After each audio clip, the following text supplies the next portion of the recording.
Hello everyone, good morning. কেমন আছো সবাই? আমি খুব ভালো আছি। আজ আমি একটু হেলদি খাবার রেসিপি তোমাদের কাছে দেখাচ্ছি তোমাদেরকে।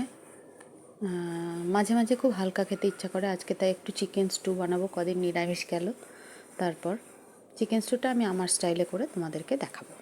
প্রথমে প্রেশার কুকারে কয়েকটা গোটা গরম মশলা ফোড়ন দিয়ে দিলাম সাদা তেলের ওপরে। তারপর রসুন, আদা, টমেটো কিছু অল্প কুচি করে রাখা দিয়ে দিলাম। এরপর কি করব, এরপর আমি বড় বড় করে কেটে রাখা পেঁপে, টমেটো, তারপরে গাজর, একটু আলু সব দিয়ে একটু নাড়াচাড়া করব। তবে এই পেঁয়াজটা একটু ভাজা ভাজা হয়ে যাবে। সবাই স্টুতে বড় করে পেঁয়াজ দেয়, কিন্তু আমি একটু ছোট করে পেঁয়াজ দিলাম। বড় পেঁয়াজ মুখে পড়লে ছেলে একটু বিরক্ত হয়, সেই জন্য। তো যাই হোক, এবার একে একে সব সবজিগুলো দিয়ে দিলাম। দিয়ে কিছুক্ষণ নাড়াচাড়া করার পর আমি ধুয়ে রাখা চিকেনগুলো দিয়ে দিলাম আস্তে আস্তে। একটা প্রেশার কুকারটা একটু ছোট হয়ে গেছে আর চিকেনের পরিমাণটা একটু বেশি হয়ে গেছে।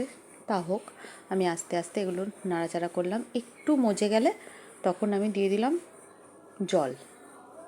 গরম জলও দিতে পারো, ঠান্ডা জলও দিতে পারো।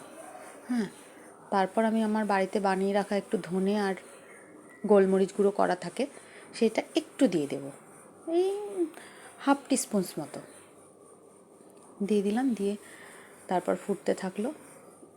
দিয়ে 4-5টা দানা গোলমরিচ, গোটা গোলমরিচ দিয়ে দিলাম।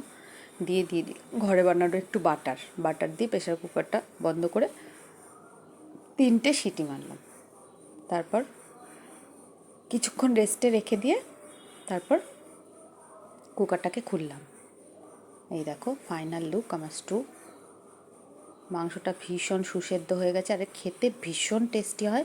খাওয়ার আগে একটু গোলমরিচ গুঁড়ো আর লেবু দিয়ে দেবে, একবারে পাক্কা ডায়েট হয়ে যাবে। দেখো, ঠিক আছে, এটা আজকে আমার লাঞ্চেও হবে, আবার রাত্রিবেলা ডিনারে রুটি দিয়েও আমার হাজব্যান্ড